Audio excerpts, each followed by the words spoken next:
We're at the Park City Police Station. This is a very new building, and they tried to do a lot of green initiatives, as many green initiatives as they could.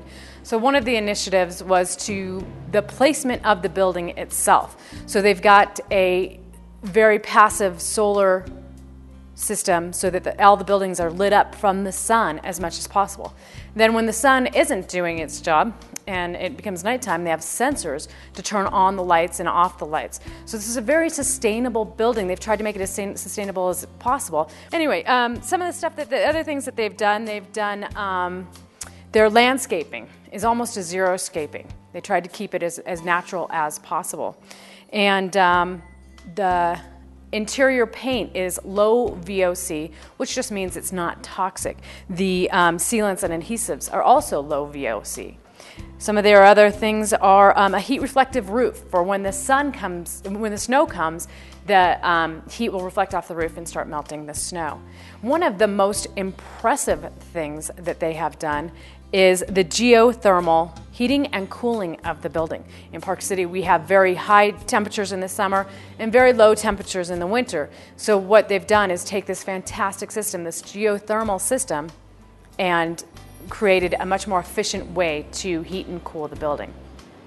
The geothermal heat pump system contributes to the majority of the heating and cooling of the new building. Geothermal heat pump, also known as a ground source heat pump, is an ancient technology applied for modern use. A highly efficient, renewable energy, geothermal heat pumps work by using the constant temperature of the earth just below the surface. It runs about 56 degrees Fahrenheit.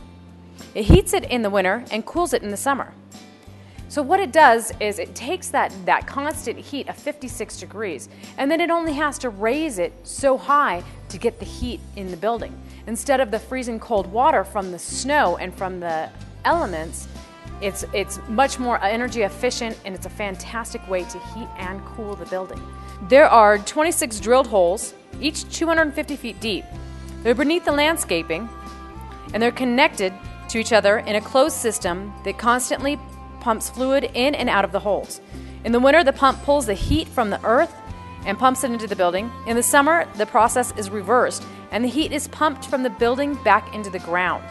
The heat removed from the indoor air during the summer can also be used to heat water, providing a free source of hot water and uses even less energy. One last thing that I'd like to mention is that they've put this police station in a very central location. It's right off of the bus route. They've got bike racks outside so you can ride your bike here. It's very central to the city. So if you know that your city is going to be doing some kind of upgrades to their building, you may want to look into these energy efficient means of making just a greener building. My name is Shireen, and this is your Green Bean.